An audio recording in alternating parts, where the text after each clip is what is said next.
En pleine COP21, la conférence internationale sur le climat qui se tient à Paris, on va s'intéresser à une énergie renouvelable qui a le vent en poupe dans notre région.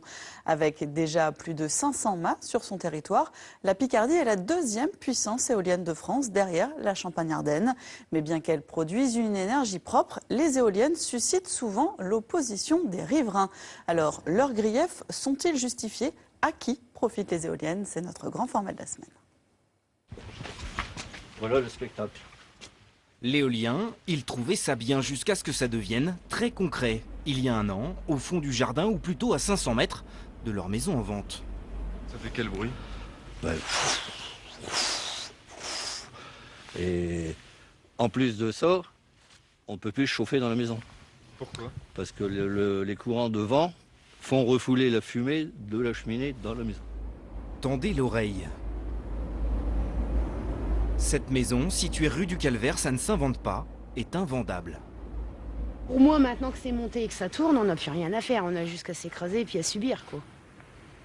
Là, vous avez perdu une maison. Voilà, j'ai perdu la maison, c'est ça. j'ai perdu 25 ans de ma vie, là. Les éoliennes ont changé les paysages de Picardie. Deuxième puissance du secteur en France, bientôt la première. L'équivalent de la centrale nucléaire de Penly. Solution d'avenir ou business? Les investisseurs sont là pour faire de l'argent. Ça, c'est une excuse d'écologie. Derrière ça, c'est uniquement de la spéculation. Un vent de colère souffle sur la région. L'énergie propre suscite des interrogations. Puis ils en ont rien à foutre de nous, quoi. On est des pigeons, et donc je crois qu'il faut pas lâcher. La Picardie est-elle devenue le terrain de jeu des promoteurs? Moi, on m'a proposé de l'argent pour me faire taire.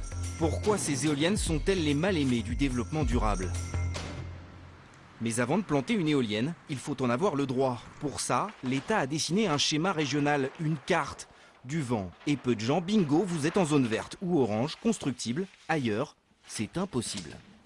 Il y a des interdictions, des contraintes, des servitudes par rapport à des radars de la défense, par rapport à des installations météorologiques ou des aérodromes qui conduisent à exclure certaines zones. Dans ces zones en vert, les développeurs éoliens déposent des dossiers au service de l'État de valider leur projet ou pas.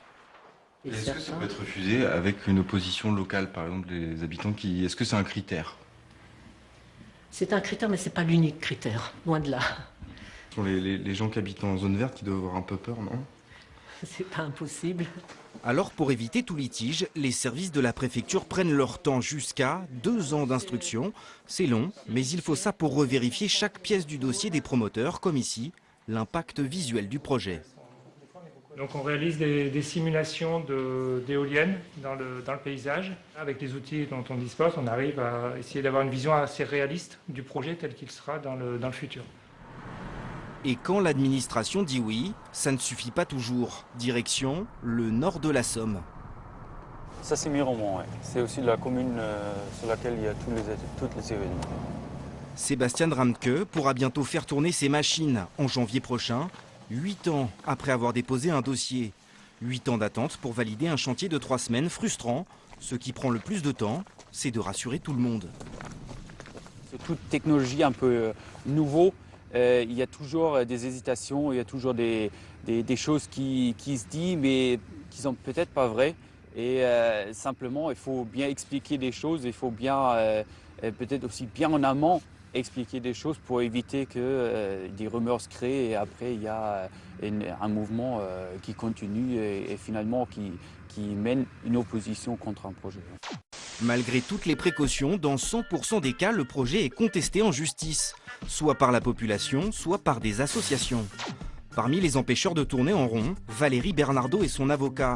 Ces recours n'ont pas empêché les éoliennes de s'installer autour de chez elle dans l'Aisne, mais elle ne s'est pas arrêtée là, elle a mené son enquête. On est allé dans les mairies quand elles étaient ouvertes et on est allé consulter tous les documents éoliens. Et on s'est rendu compte dans ces mairies que souvent il manque des dossiers, il manque des documents, que tout est assez opaque. C'est assez, on trouve pas. On trouve pas le propriétaire avec la parcelle, où est l'éolienne, tout est confus.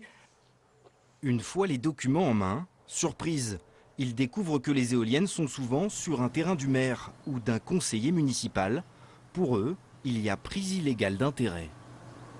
Un tel est présent à une délibération, il est maire ou il est conseiller, et puis comme par hasard, on voit qu'il y a effectivement une exploitation sur son terrain. Lui, il y a beaucoup de cas comme ça, on ne l'invente pas. 60 plaintes déjà déposées, 150 à venir. Selon eux, la manœuvre serait monnaie courante. Comme par exemple, à Iron, vous savez, la maison rue du Calvaire. Et ce n'est pas tout. Histoire d'entretenir de bonnes relations avec les élus, les promoteurs seraient généreux avec les communes. Rappelez-vous, Miromont, le chantier en cours, ici on parle de petites sommes. Parfois, ça va plus loin. Ils proposent de l'argent au maire et pour refaire le toit de l'église. Mais ce qu'ils ne se rendent pas compte, c'est que les habitants vont perdre plus de la moitié de la valeur de leur maison. Donc au bout du compte, ils vont perdre beaucoup plus que les 150 000 € qu'on veut leur mettre sur le toit de l'église. Énergie propre et main sale, pas si sûr. Les condamnations sont rares en France quand les recours sont si... De nouveaux paysages pour un marché juteux. 3 milliards d'euros par an en France. Mais l'éolien, est-ce vraiment si rentable? Direction l'Aisne, avec Jean-Luc Doucy. Là, nous sommes à Villers-le-Sec, commune de Villers-le-Sec. Le retraité a travaillé pour plusieurs communes ici et avec des sociétés. Il les a même aidés pour constituer des dossiers. J'étais convaincu que c'était une excellente chose, oui, bien sûr. Puis je me suis rendu compte après coup que c'était une fantastique arnaque. Jean-Luc Doucy a voulu nous emmener dans ce parc éolien, mais nous n'étions pas les premiers. 2 hommes inspectent le sol. C'est-à-dire, il se passe quoi? Eh bien, en fait, ils font effectivement un relevé des cadavres. Des chercheurs en quête d'oiseaux et de chauves-souris victimes collatérales des éoliennes. Et vous en trouvez fréquemment des cadavres au pied de ces machines? Des cadavres, vous en trouvez fréquemment au pied de ces... Mais ce n'est pas le sujet, on était là pour parler gros sous, car l'électricité éolienne, tout le monde la finance. 5 € par foyer et par an sur votre facture, pour soutenir un secteur qui représente 4% de la production totale. Le problème, c'est que c'est les consommateurs qui paient ça au travers de la CSPE en particulier. Le tarif de l'électricité a augmenté d'une façon considérable au cours des dernières années. Il va continuer à augmenter parce que justement, il faut financer cette rente, cette bulle spéculative. L'éolien est une bulle spéculative. L'éolien dispose d'un tarif fixé sur 15 ans pour aider la filière. Alors que les prix de vente fluctuent sur les marchés, le prix d'achat reste le même, bien supérieur, à 82 € du mégawattheure. Vous allez payer la différence. Aujourd'hui, une éolienne, c'est surtout le moyen de brasser beaucoup d'argent pour des affairistes. C'est donc de l'optimisation fiscale, c'est des rendements absolument considérables pour des fonds de pension qui sont souvent situés à l'étranger. C'est-à-dire qu'on se revend les parcs? On se revend les parcs. Vous avez un parc ici qui a déjà eu 3 propriétaires en l'espace de 5 ans. Et ça, c'est fréquent. Après, vous avez un parc à quelques kilomètres d'ici qui appartient à une société comme Ikea. Ikea, Lidl, mais aussi Carrefour, ou encore les patrons de grandes enseignes, qui sur le papier n'ont pas grand-chose à voir avec l'éolien. Le vent, c'est de l'argent, les éoliennes sont devenues un placement financier sûr.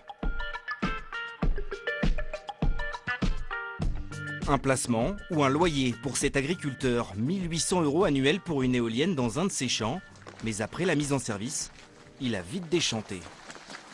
Là, les abreuvoirs, il y en a tout le long de l'hangar, tous les environ 10 mètres. Donc ça fonctionnait très bien.